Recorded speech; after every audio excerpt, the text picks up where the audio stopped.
Todos guardamos recuerdos de nuestros primeros años de colegio. Algunos podemos ubicarlos como recuerdos felices, seguramente son la mayoría. Habrá también recuerdos tristes, pero hay algunos recuerdos que no los podríamos ubicar ni en felices ni en tristes. Son como esos recuerdos fuera de serie. Entre este grupo de fuera de serie tengo un recuerdo.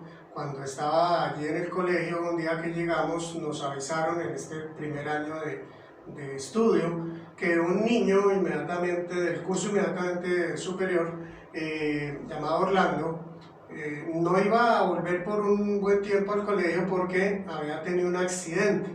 Él se había lanzado desde un tercer piso queriendo volar. Entonces, pues milagrosamente se salvó porque cayó sobre unas maderas y luego sobre una arena, en fin. Aparte de haberse roto pues, varios huesos, entonces, pues gracias a Dios, él se pudo recuperar. Pero entonces, vale la pena meditar un poquitito con respecto a este chico. ¿Qué lo llevó a hacer eso? Bueno, supimos que él estaba estrenando su vestido de Superman, su disfraz de Superman, y entonces por esto decidió arrojarse. Pero podemos ir un poquitito más allá de esta respuesta. De pronto podemos decir porque es un niño y tiene esa imaginación. Pero también podemos pensar, bueno, de pronto faltó que los papás le informaran, le explicaran, le dijeran que en la vida real los seres humanos no podemos volar, así tengamos el traje de Superman. Tal vez él estaba demasiado tiempo frente a la televisión y estaba demasiado influenciado por estos programas, pero también es posible que sus papás le hayan instruido, le hayan advertido, pero él hubiera decidido no creerles y en rebeldía o por su propia cuenta simplemente intentar volar. Esta es una situación que no solamente toca a los niños, y pues nos equivocamos si pensamos que es allí donde más sucede y más consecuencias graves hay. No, realmente en los adultos y en muchos de los seres humanos, por no decir en todos, esto está sucediendo. Tenemos conceptos que muchas veces creemos que están bien, pero que son conceptos errados, y estos conceptos errados nos llevan a tomar decisiones erradas. Y realmente estas decisiones erradas pues nos traen graves consecuencias. Y es sobre este tema que hoy vamos a meditar, conceptos errados, decisiones erradas. Tiene que ver pues con este capítulo 16 que va del verso 1 hasta el 21, y entonces les invito a que primero recordemos este esquema del libro de Apocalipsis, donde podemos ver pues que ahí hay una introducción, una visión de Cristo, eventos por venir. El tema 3, la gran ramera, y el cuarto es la esposa del Cordero. Ya luego concluye. Entonces, este esquema nos ayuda a tener una idea general de los temas que tiene el libro. Nos encontramos aquí en eventos por venir, capítulo 4 hasta el 16. Es tal vez el tema más extenso de estos 4 que están en el centro del libro del Apocalipsis. Recordemos también que este segundo tema, que es el que estamos terminando, eventos por venir, tiene estos 4 temas que incluye. Estos 7 sellos son los primeros juicios que Dios envía al mundo, y va del capítulo 4 al 8, luego vienen las 7 trompetas que también incluyen los juicios que Dios envía, y posteriormente vimos las 7 historias. La semana anterior vimos el primer capítulo sobre este último tema, que son las 7 copas, capítulo 15. Y hoy vamos entonces a ver el capítulo 16, concluyendo ya entonces este segundo de los temas. Hasta aquí estaríamos ya concluyendo 2/3 partes del libro de Apocalipsis. Solamente nos quedarían faltando los capítulos 17 al 22, lo cual corresponde a una tercera parte. Bien, entonces pasemos ahora al contexto, es decir, de lo que trata el capítulo 15. Lo primero que vimos en este capítulo 15 es que Juan ve una gran señal maravillosa y corresponde a 7 ángeles que llevan las 7 copas de la ira de Dios. Ahí son llamadas en esta parte plagas, pero posteriormente vemos pues que corresponde a las 7 copas de la ira de Dios. Y estos ángeles van sobre un piso como de cristal que está mezclado con con fuego, y esto corresponde pues al ambiente que se está presentando en este momento. Dios va a enviar estos últimos juicios al mundo. A la orilla de este lago, pues este mar de vidrio mezclado con fuego, están los vencedores, los que vencieron a la bestia. Estos que vencieron a la bestia dice que también vencieron a su imagen y el número de su nombre. Y estos vencedores tienen unas arpas que han recibido de Dios, y entonces cantan un himno a Dios, le adoran con un himno que está resaltando atributos de Dios. ¿Qué es lo que ellos están resaltando con este himno? Pues que las obras de Dios son grandes y son maravillosas, que Dios es el Todopoderoso y sus caminos son justos y verdaderos. También que Dios es el Santo, el único Santo, y además los juicios que Él está enviando a la tierra son justos.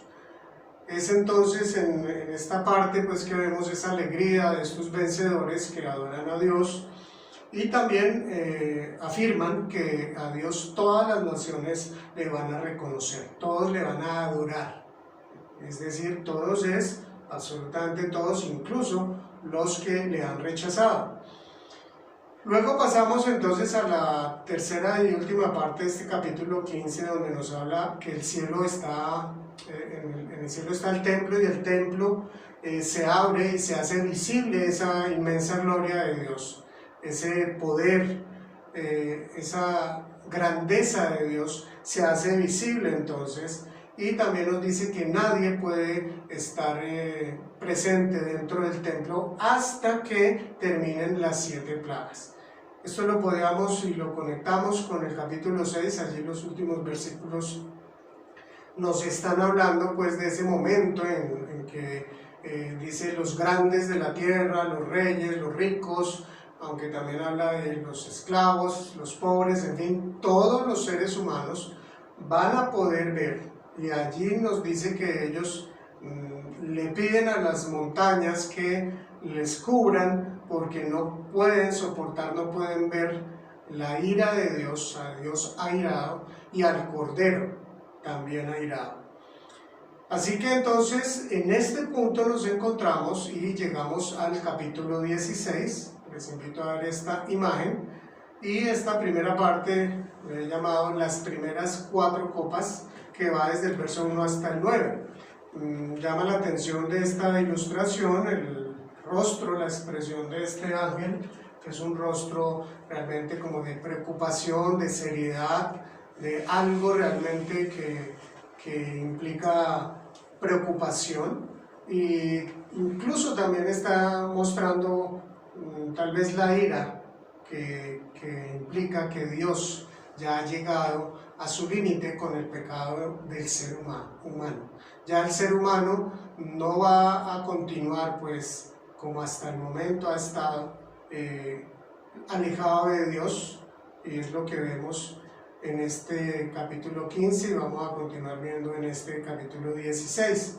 Bien, miremos el texto, estos primeros versículos. Este primer versículo dice así, y oí una voz que desde el templo decía a gritos a los 7 ángeles: vayan y derramen sobre la tierra las 7 copas del furor de Dios. Entonces es una voz muy potente, es una voz que da la orden a los 7 ángeles para que entonces lleven y derramen esas copas sobre la tierra, las copas del furor de Dios. Vamos entonces a partir de este segundo versículo a ver las 7 plagas, y esta primera parte, las primeras 4. Entonces en el versículo 2 aparece la primera ustedes a ver aquí este número, corresponde a la primera de las 7 copas. Entonces aquí dice así: el primer ángel fue y derramó su copa sobre la tierra, y a toda la gente que tenía la marca de la bestia y que adoraba su imagen, le salió una llaga maligna y repugnante. Esta copa, esta primera copa, nos recuerda, y vamos a verlo a lo largo de este capítulo con las siguientes copas, que tienen que ver con un aspecto central del Antiguo Testamento, que son las 10 plagas que Dios envía a Egipto cuando está guiando a Moisés a liberar a su pueblo de esta esclavitud que llevaban ya por cerca de 4 siglos.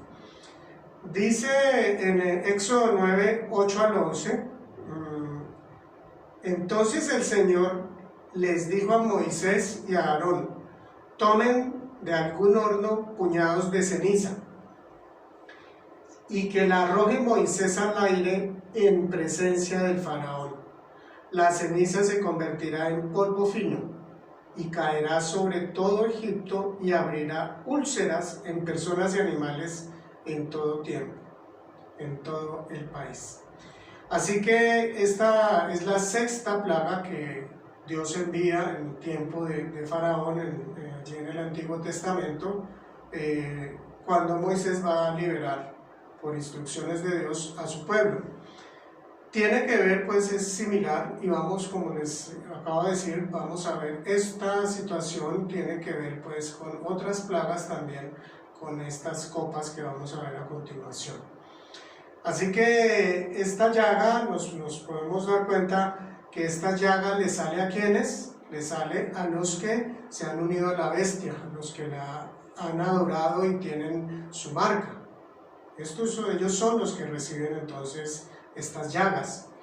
Y es una llaga que es maligna y repugnante.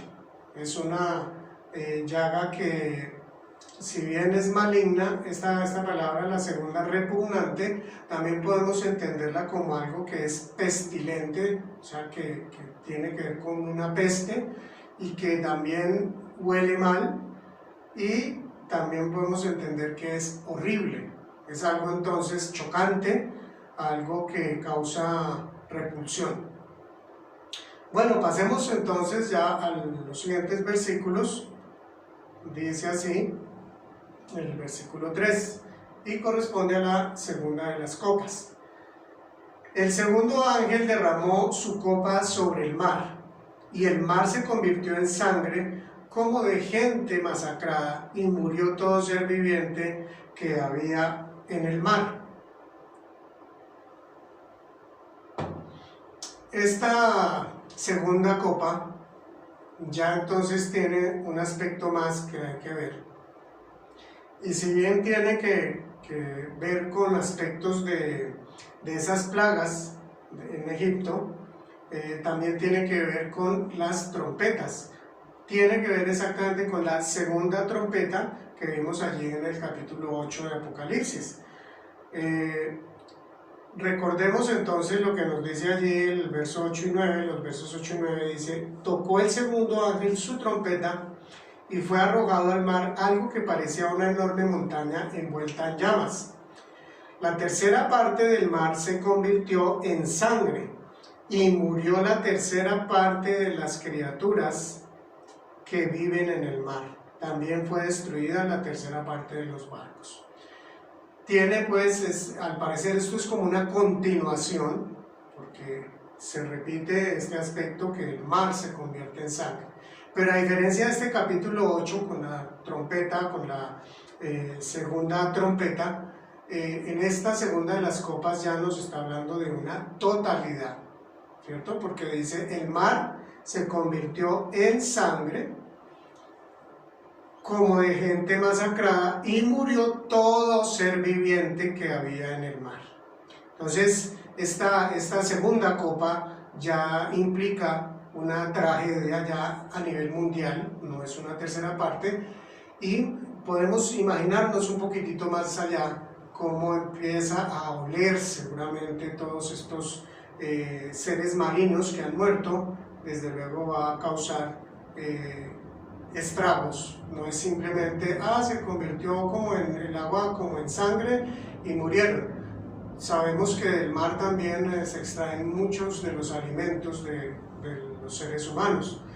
Así que esta situación es algo ya que sigue causando y en este momento llega a un nivel máximo esta situación de dificultad para los seres humanos que se encuentran en la tierra. Veamos entonces ya la tercera de las copas, y dice así: el tercer ángel derramó su copa sobre los ríos y los manantiales, y estos se convirtieron en sangre. Oí que el ángel de las aguas decía: justo eres tú, el santo que eres y que eras, porque juzgas así. Ellos derramaron la sangre de santos y de profetas, y tú les has dado a beber sangre como se lo merecen.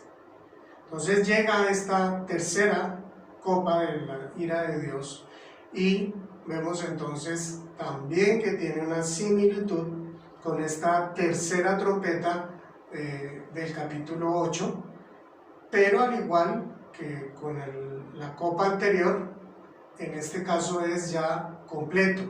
Ya los manantiales y los ríos se convierte el agua en sangre, ya no es una tercera parte como allí las trompetas. Entonces vemos ese incremento de estos juicios que Dios está enviando al mundo. Imaginémonos entonces qué sucede con la humanidad en estos momentos. Hay sed, hay una necesidad apremiante de agua, porque no hay agua ni en el mar, ya tampoco hay los peces, y ahora el agua de los manantiales y de los ríos tampoco se puede beber. Entonces aquí hay una situación de bastante necesidad. Miremos también entonces que en el verso 5 el ángel habla también, dice que el ángel de las aguas es algo que deja como una inquietud, no nos explica nada más. El ángel de las aguas pues parece que es un ángel que tiene autoridad sobre las aguas, parece ser, pero no nos explica nada más. Y este ángel adora a Dios. ¿Por qué? Porque Dios es justo, es santo, y además porque, como dice ya el verso 6, Él les da su merecido a los seres humanos cuando convierte el agua en sangre, porque ellos han asesinado, le han quitado la vida, han derramado la sangre de los santos de Dios, de su pueblo y de los profetas. Entonces termina este ángel diciendo como se lo merece. Entonces recordemos y tengamos siempre presente al leer todo este pasaje, Dios está ya llegando a la parte final de estos juicios que Él ha decidido enviar a los seres humanos.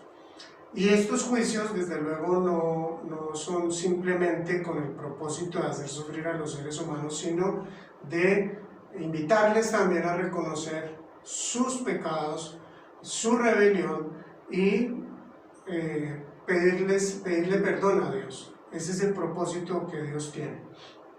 Pasemos entonces ya al verso 7, que nos dice: oí también que el altar respondía: así es, Señor Dios Todopoderoso, verdaderos y justos son tus juicios.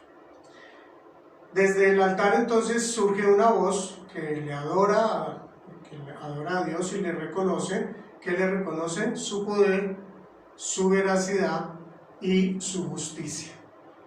Es entonces esta voz, aunque aquí parece que fuera el altar el que está hablando, mirando otras versiones encontramos que es una voz que sale del altar. Bien, pasemos entonces al verso 8 y a la cuarta de las copas. Dice: el cuarto ángel derramó su copa sobre el sol, al cual se le permitió quemar con fuego a la gente. Todos sufrieron terribles quemaduras, pero ni así se arrepintieron. En vez de darle gloria a Dios, que tiene poder sobre esas plagas, maldijeron su nombre. Entonces llega esta cuarta copa o cuarta plaga y tiene también que ver con la cuarta trompeta. Si nosotros miramos allí el capítulo 8, el verso 12, que esta plaga también afectó el sol y oscureció una tercera parte del sol. Pero en este caso, pues todos sufren ya es quemaduras, unas quemaduras, fuertes quemaduras al parecer, dicen terribles, sufrieron terribles quemaduras, allí el verso 9. Pero igualmente, vayamos un poquitito más con nuestra imaginación, seguramente el hecho de que el sol está quemando a los seres humanos con fuego, tal vez la temperatura sube de una manera asfixiante tal vez, y los glaciares, los polos también se empezarían a derretir, la vegetación, si es que queda algo, también seguramente empieza a desaparecer. Y según lo que vemos en este verso 9 que dice, pero ni así se arrepintieron, pues tal parece que Dios aquí aún está dispuesto a aceptar ese arrepentimiento de las personas, a que la gente entonces reconozca su pecado. Pero ¿qué es lo que dice en este verso 9? Ni aún así se arrepintieron, y ahí lo que hacen es maldecir el nombre de Dios. Entonces, aquí vale la pena detenernos un poquitito y también meditar sobre qué pasa con estas personas. Estas personas entonces está de alguna manera aceptando que Dios existe. ¿Por qué? Porque dice que maldijeron su nombre. Pero desde luego ellos tienen un concepto, volvemos al tema de la meditación de hoy, tienen un concepto errado, bastante errado. Y pensemos un poquitito que no solamente serán estas personas en el final de los tiempos, sino hoy en día y a lo largo de la historia, muchas personas han tenido un concepto errado de Dios. Por ejemplo, ellos, por lo que vemos aquí, para ellos Dios no es un ser que merece respeto, no es un ser que merece respeto. Que seguramente tiene poder, sí, claro, está causando estas cosas por las cuales ellos maldicen su nombre, pero además de que no merece respeto, pues no es el todopoderoso, y lo vamos a ver un poquitito más adelante también con otro aspecto que viene. Y seguramente además es un ser caprichoso que hace sufrir a la gente simplemente pues porque sí. Entonces ellos no están entendiendo ni aceptando que esto que está sucediendo es un juicio que Dios está enviando a la humanidad por su pecado. Recordemos que el anticristo, que hablamos en el capítulo 13, que es en este capítulo cuando él aparece, el anticristo ha desarrollado un proceso en la gente donde ha influenciado su concepto de Dios. ¿Por qué digo esto? Porque allí en el capítulo 13, en los versos 1, 5 y 6, voy a leerlos rápidamente, encontramos lo que él empieza a hacer tan pronto, al poco tiempo de haber aparecido ya en el ambiente, en el mundo. Dice así: entonces vi que del mar subía una bestia, la cual tenía 10 cuernos y 7 cabezas. En cada cuerno tenía una diadema y en cada cabeza un nombre blasfemo contra Dios. Entonces ya empezando, dice que en cada cabeza tiene un nombre blasfemo contra Dios. Más adelante en el verso 5 dice: a la bestia se le permitió hablar con arrogancia y proferir blasfemias contra Dios. Y se le confirió autoridad para actuar durante 42 meses. Abrió la boca para blasfemar contra Dios, para maldecir su nombre y su morada y a los que viven en el cielo. Entonces miremos aquí este aspecto de una función que está desarrollando este anticristo. Lo primero que habría para aclarar y ayudarnos pues a aprovechar esta meditación, ¿qué es la blasfemia? La blasfemia es la difamación del nombre de Dios, es difamar a Dios. ¿Y qué es difamar? Difamar es decir cosas negativas en contra de, en este caso en contra de Dios. Eso es lo que está haciendo esta primera bestia o el anticristo. Y si miramos con detenimiento, de acuerdo a lo que ya hemos aprendido del libro de Apocalipsis y de otros textos del Nuevo Testamento, el anticristo no, en este caso está hablando de el anticristo, seguramente como al final de los tiempos, pero es muy claro que a lo largo de toda la historia de la humanidad ha habido varios anticristos, eso mismo lo aclara la palabra de Dios, y esto es algo en común de los anticristos, es decir, son opuestos, son contrarios a Cristo, a Dios, a su pueblo, y pues una de sus funciones principales es decir cosas en contra de Dios, que Dios no existe, que Dios es injusto, en fin, hablar cosas que sean contrarias a la realidad de quién es Dios. Y por lo visto, por estos versículos del capítulo 13 de esta función que ha desarrollado este anticristo, y como vemos que lo han hecho a lo largo de la historia varios anticristos, pues han ido logrando este proceso de que la gente tenga un concepto equivocado de Dios, errado. Y esto mismo les hace pues tomar decisiones equivocadas. Entonces, la gente en este momento ya de lo que estamos leyendo ha aceptado que ese Dios es así. Dios es ese ser, como ya lo dije hace un momento, y entonces han llegado ya a un punto sin retorno. Dentro de la rebelión del ser humano hay un proceso interior, que llega a un momento en que cruza una línea que ya no tiene retorno, es decir, que ya por más que se le hable, Dios le revele cosas, no está ya en capacidad, ya no está dispuesto en absoluto a aceptar a Dios. Entonces aquí estas personas, todos han llegado pues a ese punto sin retorno. Muy bien, pasemos entonces ahora a esta segunda parte que le he llamado las últimas copas. Ya vimos las primeras 4 copas y aquí vamos desde el verso 10 hasta el 21. Y entonces sigamos pues con este versos 10 y 11, que tienen que ver con la quinta de las copas. El quinto ángel derramó su copa sobre el trono de la bestia, y el reino de la bestia quedó sumido en la oscuridad. La gente se mordía la lengua de dolor, y por causa de sus padecimientos y de sus llagas, maldecían al Dios del cielo, pero no se arrepintieron de sus malas obras.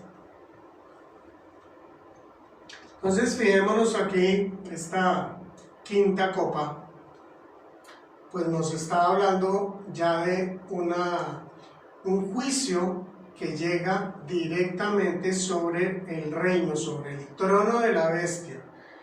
Y la bestia, hasta el momento, y ya en este punto donde es directamente este juicio contra él, contra este reino, la bestia no ha sido capaz, no ha podido impedir que estos juicios que Dios ha enviado pues lleguen y se cumplan.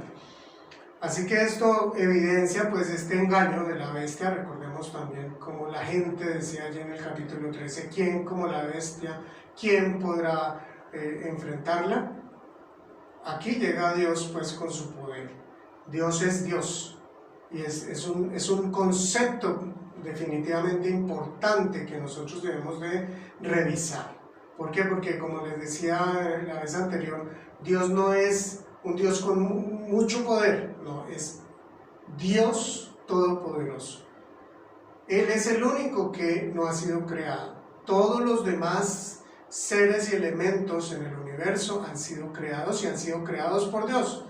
Entonces, el concepto que hay aquí de la gente es un concepto pobre que no coincide, no concuerda con quién es Dios. Y en cambio la bestia sí ha llegado a engañar a la gente, no ha podido impedir estos juicios y se evidencia entonces que los poderes de la bestia, aunque son grandes, son limitados, a diferencia de Dios. Dios no tiene límite en su poder. Esta plaga o este juicio también se asemeja a la quinta trompeta que fue dirigida contra los incrédulos allí en Apocalipsis 9, versos 1 y 2. Y esta plaga también, o este juicio también trajo oscuridad. Y también este juicio, esta quinta copa, también se asemeja a la novena, la penúltima de las plagas que Dios envió al pueblo de Egipto, allí en Éxodo 10, 21 al 23.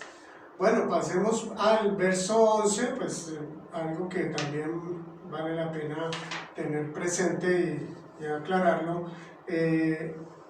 Lo que vemos aquí con respecto a la gente, ¿no? Dice que por causa de sus padecimientos y de estas plagas, de estas llagas, maldicen a Dios y no se arrepienten de sus malas obras. Podríamos aquí decir, no hay peor ciego que el que no quiere ver. Aquí en este punto ya hay un caos total, completo, hay mucho dolor, pero sin embargo la gente no está dispuesta, como se dice, a dar su brazo a torcer, a reconocer que ellos son pues pecadores y necesitan arrepentirse. Bueno, pasemos a la sexta de las copas. La sexta de las copas entonces aparece aquí en este verso 12, dice: el sexto ángel derramó su copa sobre el gran río Éufrates, y se secaron sus aguas para abrir paso a los reyes del oriente. Y vi salir de la boca del dragón, de la boca de la bestia y de la boca del falso profeta 3 espíritus malignos que parecían ranas. Son espíritus de demonios que hacen señales milagrosas y que salen a reunir a los reyes del mundo entero para la batalla del gran día del Dios Todopoderoso. Bueno, esta sexta copa que derrama este ángel sobre el gran río Éufrates, entonces nos recuerdan a la sexta trompeta ya en el capítulo 9 de aquí de Apocalipsis, donde también se desata una invasión por el otro lado del río Éufrates. Allí lo encontramos en el capítulo 9, versos 13 al 19. Y aquí nos habla de los reyes de Oriente. Dice que para abrir paso a los reyes de Oriente se secó este río. Y de acuerdo a lo que nosotros encontramos en el Antiguo Testamento, este término, esta frase más bien, tiene que ver con los enemigos de Israel, es decir, los enemigos del pueblo de Dios. Más allá del río Éufrates, entonces se encontraban estos grandes enemigos de la nación de Israel en el Antiguo Testamento. Así que aquí pudiésemos interpretar que se trata de darle una facilidad para que los enemigos del pueblo de Dios lleguen entonces hasta allí. Y los versos 13 y 14 también que acabamos de leer, dice que de esta falsa trinidad, ¿cierto? Está nombrando a Satanás, a la bestia, es decir, al anticristo, y al falso profeta. Esta se le ha llamado también la falsa trinidad, que de las bocas de ellos salen espíritus malignos, salen estos espíritus malignos que parecen ranas y que hacen además señales milagrosas. Estas señales milagrosas, pues desde luego sigue siendo algo que va en línea con lo que ya vimos en el capítulo 13 especialmente. Son milagros con los que siguen engañando a la gente. Pero aquí tienen un propósito, y es reunir a los líderes del mundo para enfrentar a Dios. Aquí dice que para la batalla del gran día del Todopoderoso, el gran día del Dios Todopoderoso. Fijémonos, pues detrás de esto, ¿qué piensan estos líderes? Como dice aquí, los líderes, los reyes del mundo. Pues si piensan que Dios existe, pero volvemos a lo mismo, tienen un concepto supremamente equivocado, pobre, por decirlo menos, de Dios. No han entendido quién es Dios. Dios no puede ser destruido. Dios no es creado. Dios tiene todo el poder del universo, de todos los tiempos. A Él pertenece el poder, como también lo dicen varios textos de la Biblia, en general no solo el Apocalipsis. Así que miremos nuevamente, está presente esto de unos conceptos que están errados y desde luego unas decisiones erradas, y cómo Satanás está aprovechando y está logrando entonces convencer a estos reyes del mundo. Bien, entonces pasemos ahora a los siguientes versos que tienen que ver todavía con esta sexta copa. Dice el verso 15: cuidado, aquí ya quien habla es Jesús, dice: cuidado, vengo como un ladrón, dichoso el que se mantenga despierto con su ropa a la mano, no sea que ande desnudo y sufra vergüenza por su desnudez. Entonces aquí vemos un paréntesis y viene esta bienaventuranza, que es la tercera bienaventuranza que aparece en el libro de Apocalipsis, la tercera de las 7 bienaventuranzas que vamos a ver. Y aquí está llamando nuevamente a su pueblo, está hablándole a los creyentes, nos está hablando a nosotros, que estemos atentos, que estemos vigilantes, que estemos despiertos, ¿cierto? Dice: bien, dichoso o bienaventurado el que se mantenga despierto. Y recordemos que de las últimas parábolas que enseñó Jesús, ese fue un énfasis que él hizo, el estar atentos, el estar anhelando ese regreso del Señor y saber que Él va a venir en cualquier momento. Eso es lo que hace un ladrón en la noche, llega en el momento menos esperado, y es lo que Jesús afirmó también antes de ir a la cruz. Así que Jesús aquí hace este llamado para que estemos vigilantes y cuidando de nuestra relación con Él. Dice: no sea que ande desnudo, dice que debemos de cuidar nuestra ropa, tenerla a la mano. Está entonces hablándonos de cuidar esa relación con Jesús mismo, de estar anhelándolo, de mirar también los aspectos externos, lo que está sucediendo. Él nos ha dado estas señales para que las conozcamos. Y bien, y el verso 16 entonces nos dice, ya continúa con el tema de esta sexta copa, y dice: entonces los espíritus de los demonios reunieron a los reyes en el lugar que en hebreo se llama Armagedón. Ya pues es continuación del tema de esta sexta copa, y los demonios, estos espíritus de los demonios, logran lo que ellos, el propósito que ellos tenían. Y dice que los reúnen a estos reyes, a estos líderes, para la batalla. Seguramente es una batalla de la que nos habla Apocalipsis 19. Lo vamos a ver más adelante, aquí solamente voy a leer el verso 19. Dice: entonces vi a la bestia y a los reyes de la tierra con sus ejércitos, reunidos para hacer guerra contra el jinete de aquel caballo y contra su ejército. Vamos a ver, es cuando nos narra entonces la venida ya de Jesús con su ejército. Con respecto a este nombre de Armagedón, interesante conocer que es un nombre que no aparece en ninguna otra parte de la Biblia, solamente aquí. Es la única vez que aparece, y este término pues es más bien, está compuesto por otras dos palabras, y se puede interpretar como el monte de Megiddo o valle de Jezreel. Cuando miramos el tema del monte de Megiddo, encontramos que en la Biblia y realmente en el territorio de Israel no aparece como monte. Megiddo no aparece como monte. Entonces esto simplemente pues para aclarar y que tengamos presente, porque a veces se enseñan temas que no aparecen sino una sola vez, y de ahí se desarrollan toda una serie de doctrinas, de historias, de películas, en fin, y es bueno que sepamos pues la realidad de este nombre.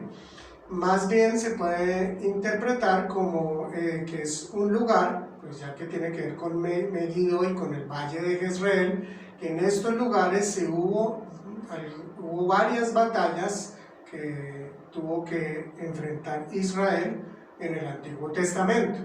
Entonces podemos entender que son llevados estos líderes al lugar del encuentro para la batalla final.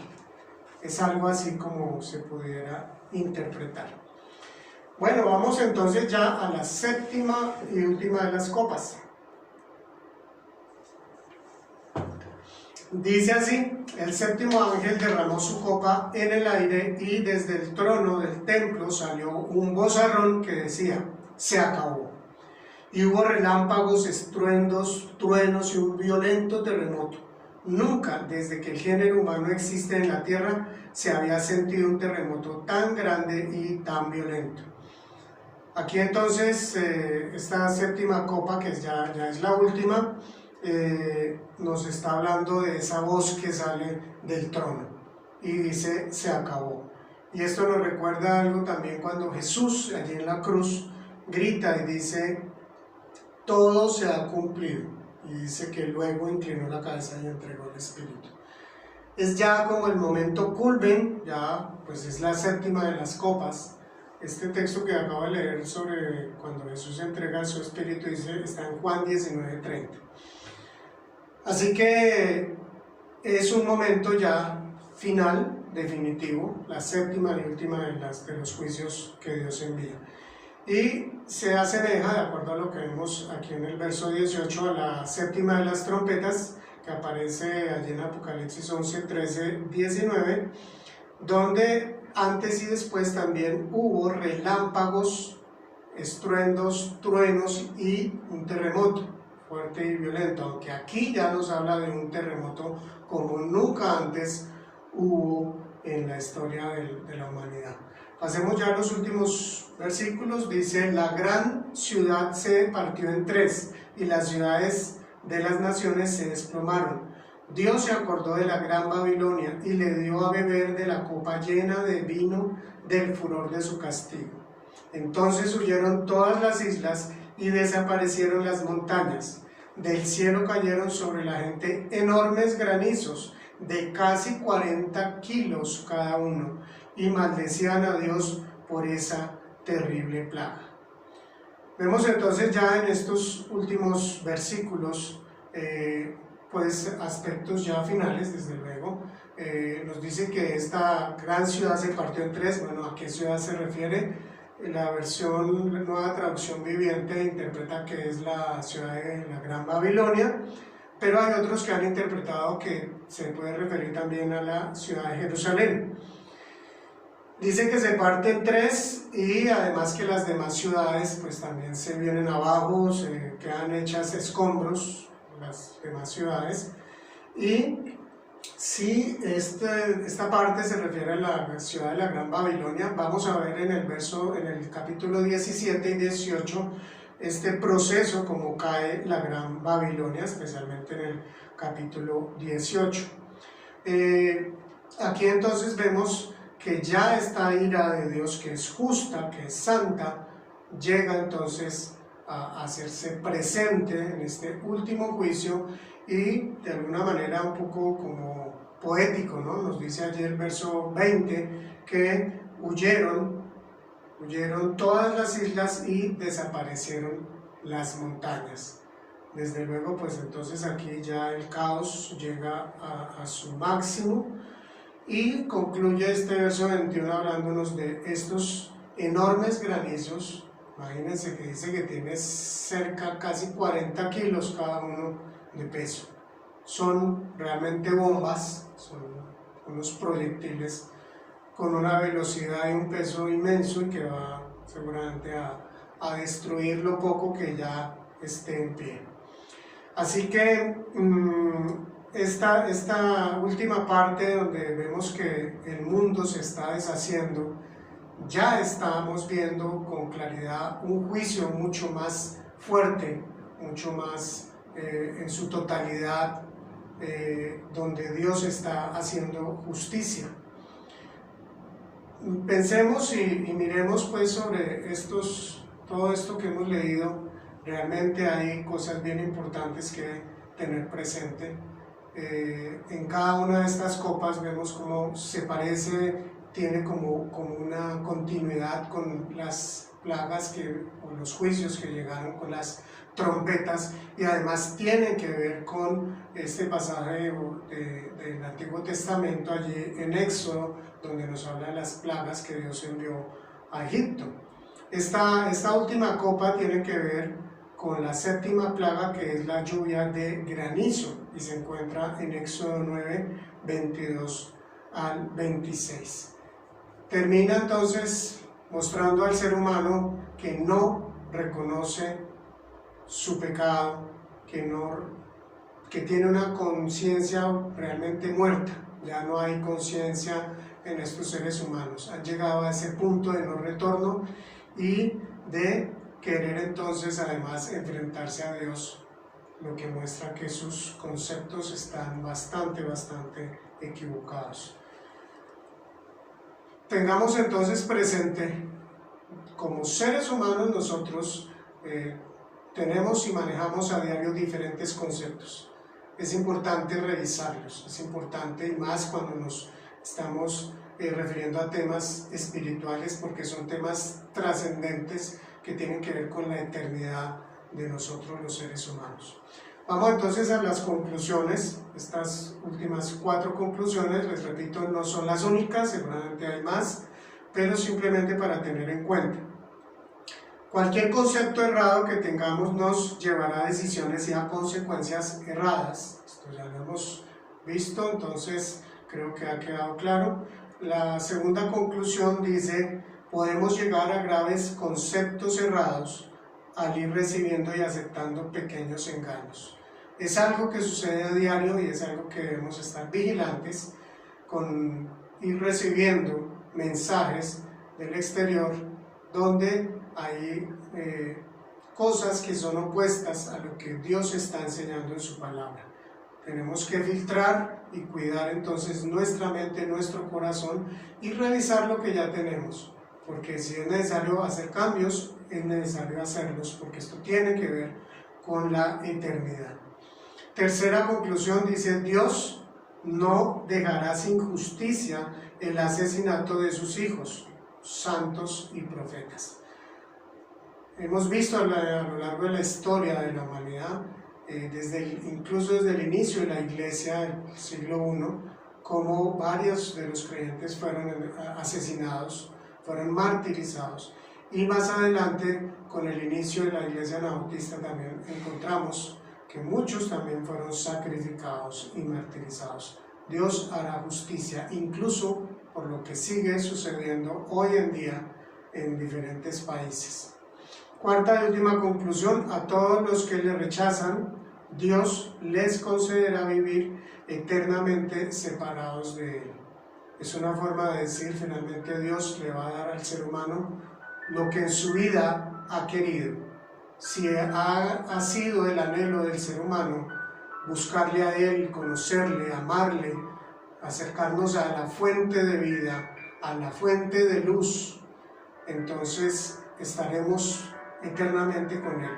Pero aquellos que le han rechazado una y otra vez, que han querido hacer su vida totalmente aparte, incluso no solo aparte, sino opuesta y contraria a Dios mismo, Dios también les va a permitir vivir entonces en esas tinieblas por la eternidad y separados de Él.